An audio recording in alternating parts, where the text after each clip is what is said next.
It's amazing that the song that they just sang, Come Jesus Come, actually ties in with today's message so well. I couldn't have coordinated that, so I will chalk that up to another miracle, because it really is. Again, welcome to the visitors and welcome to those of you online. We'd love to have the online peeps come back if you're not out of town. This is the day that we come together. And the last time I was up here was Sabbath, September 7. And if you remember, if you were here then, you might remember that the message was on loving everyone, valuing everyone, and forgiving everyone because they needed that. And I had already planned out a message for today that was going to be called Living a Blessed Life. But as some of you know, as the pastor shared with you the following week, there was a tragedy in our family anyway when my wife's brother was killed in an automobile accident.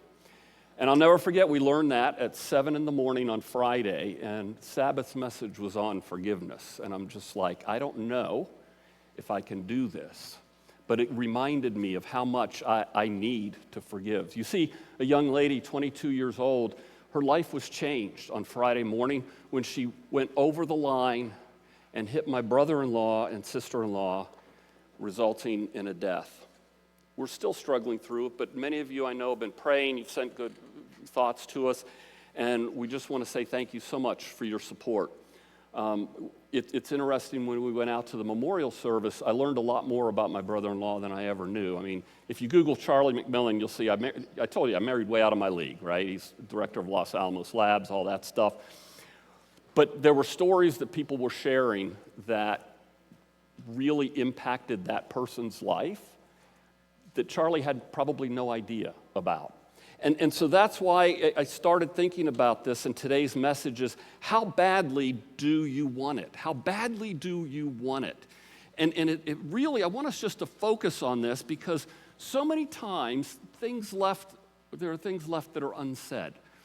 That we really should, but we're going to get to it because, we want to do it. It's on our want list, but it's not really urgent. And so today, I want to kind of talk a little bit about that. But first, I don't know if you've heard the story of Socrates, right? Socrates, great philosopher. I studied he and Aristotle back in college. I forgot half of it, but he was a very wise philosopher. And so this pompous young student of his came up to him and said, "Oh, great Socrates, I want to learn how to be wise from you. I want you to teach me to be wise." And Socrates knew that this kid thought that he was all that. And so he takes him down to the shoreline, to the lake, and he walks with them in the water, and he takes the young man and puts his head underwater for 30 seconds. And then he brings the kid's head back up, and he says, "What did you want? What do you want?" And he says, "I want to know wisdom, O great Socrates. I want wisdom that you can give me." So Socrates takes him again and throws his head underwater. This time it's 35, 40, 45 seconds. Brings him back up. "What is it that you want?" And the kid said, "I want knowledge. I want wisdom that I can only get from you." And this time Socrates took him a third time, put his head underwater, 45, 50 seconds, a minute 5. Brings his head back up, and Socrates says, "What is it that you want?" And he says, "I want air. I want air. I want to breathe. I want to live." Socrates looked at him and said, "When you want wisdom as much as what you wanted air, you'll find wisdom." You see, oftentimes we think of, we want this, we'd like this, we have needs and we have wants. Zig Ziglar said everybody wants the same things, basically. Now, for those of you who are numbers-oriented, many of you will say you can't say everyone wants this because there might be one straggler that doesn't. But let's go through the list. Zig says everybody wants the same things: to be happy and healthy, to be reasonably prosperous — some people want to be unreasonably prosperous — and to be secure. They want friends, peace of mind, good family relationships, and hope that tomorrow is going to be even better than today. Would you agree that most, if not everybody, wants that? Right? we look at it, and I'm going to say this kind of as a blanket, is that our needs, what we really need, Maslow's hierarchy of needs, right? Food, clothing, shelter. Our needs are our wants because we absolutely need those.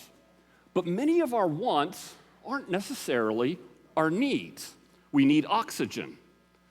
I don't know anybody who doesn't want more money. Maybe Bill Gates doesn't. I don't know. But when we start to look at what we want and we start to focus on that, it's not a bad thing. It isn't a bad thing. I mean, let's face it. I know in the Bible that Jesus told the young ruler, sell everything and give it to the church and follow me. And the young ruler had that decision to make. And he didn't want to do that. But let's face it. When people have more money, they can donate more money. So I'm not anti-money. I'm not saying that at all. And I'm not saying sell everything and give it to the church, although that would be nice. But what I am saying is that we have needs and wants. We need to find out what the priority is. And so today's message is how bad do we do things in our lives. A few years ago, I was at a conference and I heard John Krakauer speak. Now, if you don't know John Krakauer, he is a person that climbed Mount Everest, I think 2 times, maybe 3. And he wrote a book, Into Thin Air. And he wrote a book about his experience of going up on Mount Everest. And he said the first time, which he didn't make it the first time because of the weather, the first time he went up, he said, I didn't realize what I needed and wanted. And he said this because he then shared that he was trading toilet paper for Pringles. Because when you're at that high altitude, you need more calories. And not only did he want more Pringles, he actually needed more Pringles. So you see, from time to time, our wants and needs will change. It's not bad to want things or to want changes. But in the Bible, it does say that where our heart is, there's our treasure also. And I think most of us could even reverse that and say, we can tell people's hearts by seeing what they have and what they treasure and what they do. This is not, like I said, about the rich giving away anything. This is more about what do we really value and want. In fact, in Matthew, Jesus told the story about the people, the servants who were given some talents, right? Some were given 5, some were given 3, or some were given 10, 5, and 1. And the one that was given 1 wanted to hold on to that because he knew that the master would not want him to lose it. And what did Jesus do? He took it away from that one because the other 2 actually put their talents to work and made more. And so he took it away. So today's message is really more of a question. Do we want Christ to return bad enough to do whatever it takes to complete his great commission to us? Dear Jesus, thank you for bringing us here together today. And Father, I ask that you please speak through me, translate these words so that we hear what you want us to say, to hear. And may we go out from here later today and realize that we have so much to do in your field. In your name I ask, amen. Several weeks ago, I had the pleasure of going down to Panama, the country. Now, many of you are from third world countries, and many of you have been to third world countries. My trip one time to Mexico was Acapulco at the resort, so I can't say as I was actually in a third world country. I've been overseas, I've been to England, but I've never been to like Central America. And so I was very excited. It was with the John Maxwell team. They needed 50 coaches to go down there because Panama leadership, and I'm talking from the president all the way down the cabinet, all the different department heads, they wanted to learn some values because, as you know, Panama, while it's a great place, there's also high crime. There's also a lot of poverty. There's also cartels. And so the leadership over the past 5 years has been defining what values they want to instill in everyone. And when I'm talking values such as attitude. How do you have a good attitude? Listening to understand, because down there they don't really listen to understand. In fact, my interpreter told me, if you're ever pulled over by a policeman, just give him your entire cash in your wallet and a credit card, because that's what they're going to demand. You won't get a ticket that way. They also were looking at integrity, initiative, commitment, and one of the values is forgiveness. And so I went down there along with 50 other coaches, and we met over the course of the week with 104 organizations.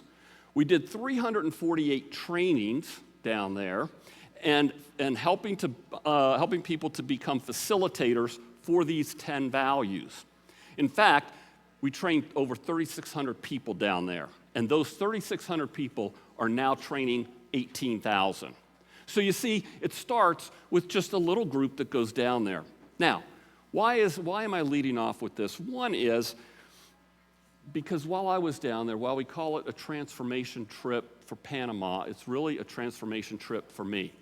Because for the first time, I saw how people live and how they're so afraid of what happens and to their kids when they go to school. Are they going to make it to school? I went to Colón, which is north in Panama, where the cartel is known to do a lot of really bad things. And I was meeting with these people who were the leaders of high-risk youth groups. And so these were people that were meeting with high-risk youth groups, gangs, and one of the gentlemen said, Doug, we were talking on attitude, and he says, Doug, I want you to help me understand this. He says, I got a call the other night at 3 o'clock in the morning from one of the youth that I'm working with, and I could hear gunshots in the background. And he says, please come rescue me. Please come and get me. And he shared where he was, and I went out, I drove out, I got him, and sure enough, he was in a gunfight with other people. And I brought him into the car, and I was ready just to smack him and say, what are you thinking? And he says, well, how did this happen? And he says, it's all over a girl. Wow, all over a girl. And so he says, Doug, how can I help these youth that I'm working with to have a good attitude, to see a ray of hope? And that's a loaded question because there's no real answer to that. The only thing I could think of at the moment and share with him is, look, it starts with one person. It starts with you. You see, if I want to do something different, that change has to happen in me. And I said, by the way, when you start showing that you have a good attitude and that you see that ray of hope that's out there, the young men and women that you work with are going to be able to see that too. But it starts with you. And I was totally blown away in meeting with people. And then all of a sudden, some of them found out that we weren't getting paid to go to Panama. In fact, we were paying for our own way down there. So people were taking off work. We had to pay our own way. And the people of Panama looked at us and said, wait a minute. You're putting your time and your money to come down here and meet with us and talk with us. Different language, you've got the interpreters, great, different language, but you value us that much. And that's where I think we need to really, really focus is, what do we value? What do we want for others? You know, typically, we value what we invest in, right? So here's a thing. If you want to buy a house, you need to save money for down payment, right? Save that money, you get the house. Somebody puts a nail in the wall and you're really upset because that's my house. I don't want a nail in the wall. Something happens to it and you get a little upset. If you want to lose weight, you invest and you go to a gym. You may even get a coach, a trainer. If you want to play golf better, you may go ahead and get a pro to help you, right? Those things. We value what we invest in. Now, I'm going to ask you to pretend for a moment that you don't know that salvation is free. You don't know that. How many of you, if I said, look, guys, there is a place that I can take you to, it is going to be beautiful, gold streets, big mansions. Man, you look in the mansion section of the Wall Street Journal, and that doesn't even begin to compare. And all you have to do is give me $50,000. How many of you would raise $50,000 to live forever? Oh, come on. I told you to forget that it's free. How many of you would say, you know what, I'm going to save for that because I want to live forever with Jesus, and that's what I'm going to do? I would. I'd be like, and if I was asked for $100,000, I'd find a way to do that. I may have $10 in the bank, but you know what, $100,000, I'm going to call my relatives. Hey, I need money. Maybe do a GoFundMe page. You see, we value oftentimes more what we have to pay for than what is free. And I wanted to make that point today because I think it's important for us to understand the price that has already been paid for us. And sometimes we say, yes, we want Christ to return. Well, what does that mean?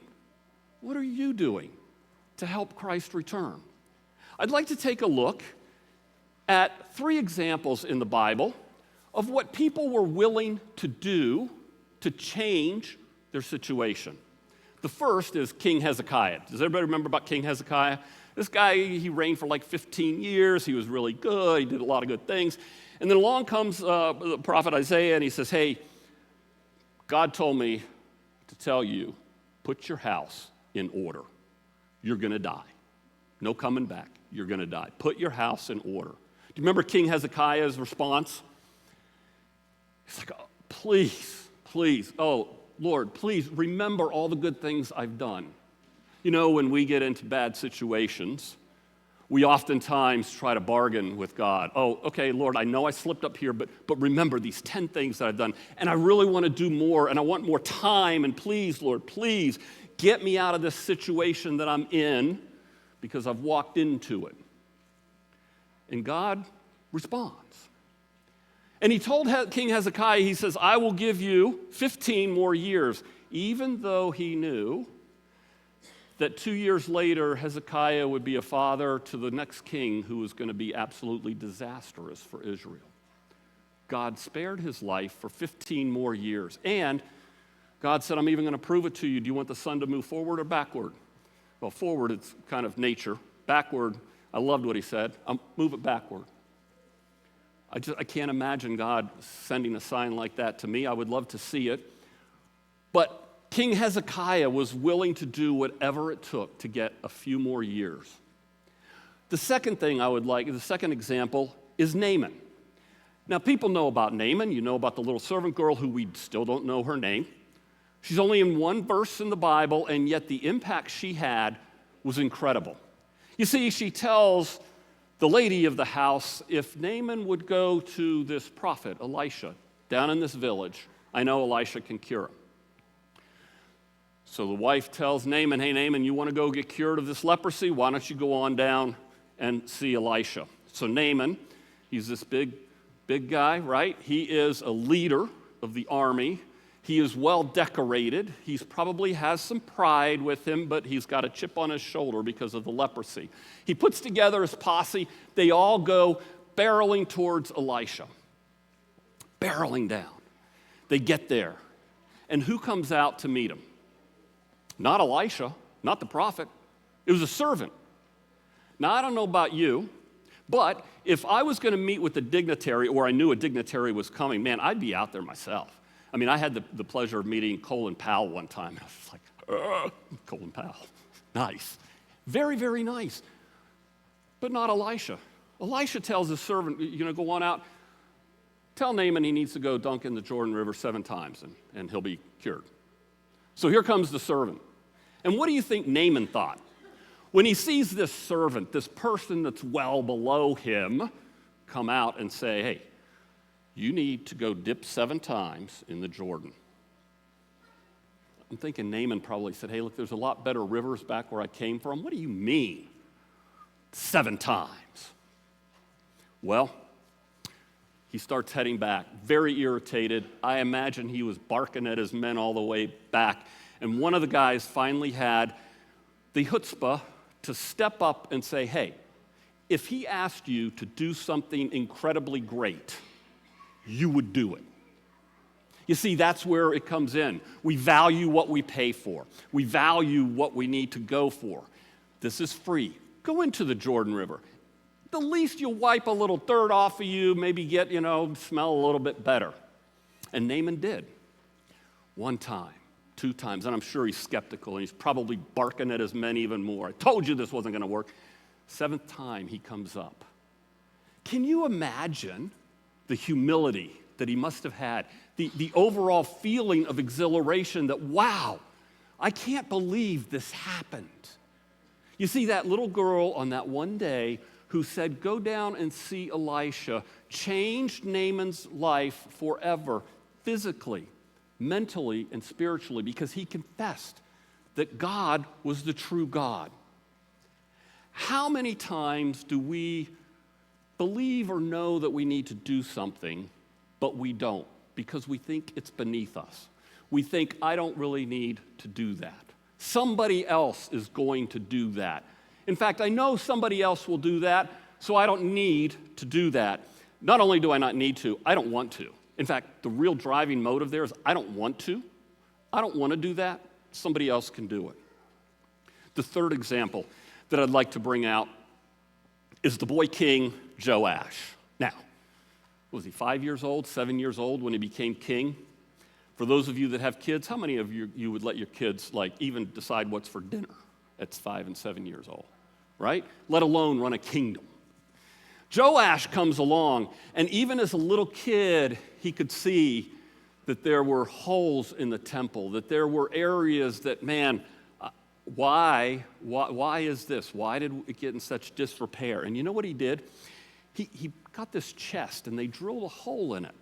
Now, for those of you that know anything about Uncle Arthur's bedtime stories, I think, or the Maxwell stories, whatever it is, I remember reading about Joash and seeing the pictures of this boy king, and people were going by this chest, and I remember the statement exactly. It says they would put a coin in and hear a plink, plink, plink, plunk, because as it filled up, the noise started to make a different noise. And Joash was so excited, he ordered his men, take this chest, and by the way, let's do it again.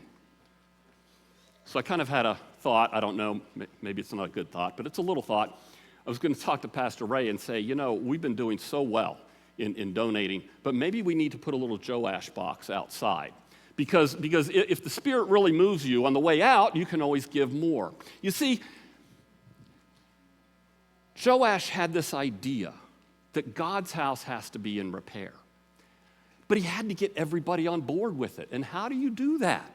How do you get your subjects? He's a king. He could have just ordered it, but he didn't. He said, I need your help. I've shared with you, but I think it's apropos for this one, I've shared with you before that we've moved so many times, and the way that we decide what church to go to, there are several criteria. And I usually go in advance because my job moves us, and so my wife is back at home. First thing I'll do a drive-by. I'll do a drive-by the different churches in the area. And what I mean by drive-by is I'll look at the lawns. There was a few churches in New England that I did a drive-by, and I saw weeds growing, and I saw it was really in disrepair, right? First time I did a drive-by here, John Dugan kept that lawn looking like a golf green. And I'm like, okay, I'll check that box. Check that box. The second thing I do is I go inside the church. Now, when I go inside the church, as you know, I would wear torn jeans, I would wear a ripped t-shirt, I wouldn't shave. I would shower because I have to do that. But I would go in, and one of the things that I would do is I would look around in the church. So the outside looks good, the inside, which God always looks at our heart, doesn't he? And so I look on the inside and I say, wow, there's water stains on the ceiling, there's cracks on the walls. They must not care about God's house, right? And when I came here, I was thrilled because it was really nice, and it still is nice, by the way. I'm not saying it's not, because we are repairing it. But the third thing I look at is, how do people respond to me when I'm there, looking the way I do? And I'm so glad that Marie and John Dugan were at the doors, because if you know Marie, you get a hug. Doesn't matter who you are, doesn't matter if she's ever seen you before, she's like, welcome, and gives me a hug. I called up my wife immediately and I said, I found us a new home. You see, when we want Christ to come back quickly, we do things. It's in our DNA. We do things to make that happen. If I had been a complete stranger and didn't know Jesus that day, I would make this as my home. That's what we need to do. So, what I'd like to share now is 3 things that I think we need to do to hasten Jesus' return. We want him to return. What can we do? The first thing that I will say, put your house in order. as I said before, it all starts with me. If I want to see a change, if I want to see something different, I have to be that person. I have to develop that, because if I can't develop it, I can't help others. I can be a hypocrite and I can say, here's what you need to do, but it doesn't feel real. And people today need authenticity. They need it to be real. They need to feel that. How do you put your house in order? Spend time with Jesus. You can't believe how many people I've talked to, and I say, well, do you spend 15 minutes in the morning with Jesus? And they're like, no. I say a prayer for breakfast. I'm out on the road. Say a prayer at night. I'm like, how do you expect to desire to get this want and need for Jesus to return? So I challenge people some of the people that I'm coaching who feel that void, I say, so let's start 15 minutes in the morning with Jesus. Just spend 15 minutes. Not a big thing, 15 minutes, 10 minutes reading the Bible, 5 minutes, pouring out your heart to Jesus to say, look, here's all of my wants, cares, needs. This is who I am. Because when we start to know each other a little bit better, we're able to support each other and we're able to encourage each other, and that's the same thing with Jesus. He is waiting for us to do that. Second thing is be willing to listen to and act on what Jesus is calling us to do. Think about Naaman. He listened to the servant say, you need to go dip. He was not going to act on that until one of his soldiers said, why not? Why not take a chance? Why not take a chance, Naaman, that when you step into the river and you dunk down 7 times, why not take a chance? You've been wanting to get rid of leprosy for a long time. Why not? You see, he was getting encouragement from the people around him, even though they may not have believed. We need to do that too. Be willing to act on God's direction. The third thing is that we keep God's house in order, which is what we're doing. We want people to come in here and we want people to feel at home. We want them to feel comfortable. Man, I wish everybody that walked through those doors would say, I need to be here, I want to be here, because I want to fellowship. And they would all sign up membership transfer cards, or they would all agree to be baptized. Because that's the way that we can work with them, and we develop these life groups and everything else, and they can enjoy life much better and much more abundantly here than what they would if they just walked into any old church, sat, and warmed a seat for an hour or two. Like I said, I'm really blown away at how the church has responded to everything that's needed. So many churches nowadays, and I speak in many different ones, they're struggling. They're struggling. And you know what? When you're struggling financially, it impacts your entire life. If you've ever been in a place like you don't know where your next dollar is coming from, it impacts your entire life. It's high anxiety. And it just threatens the way that you think. And so that's why I've been so impressed, is that because we step up and because we invest in others and in the ministry, we're seeing the great rewards.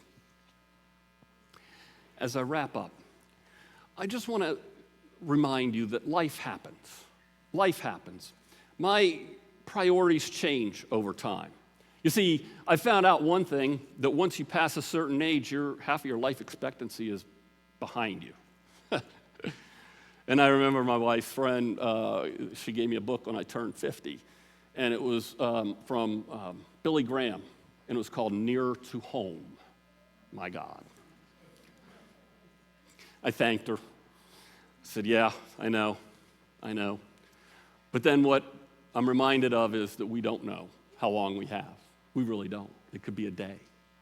What I do know is that Jesus is returning, and he's going to come, and it's going to be quickly, and it's going to be like a thief in the night.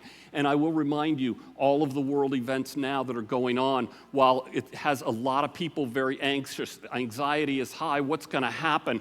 We can have that inner peace by wanting Christ more in our life, because he's already showed us what is going to happen. To me, I need to be more intentional about sharing God's love. I always say, I want to reflect God's love. I want to, give forgiveness. I value people.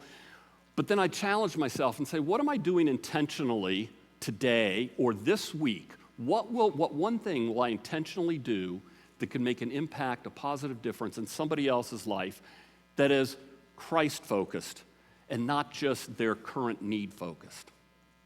We use our talent, skills, and ability to help others, but we also know that with God's help, He will open the door for us to be able to help others spiritually.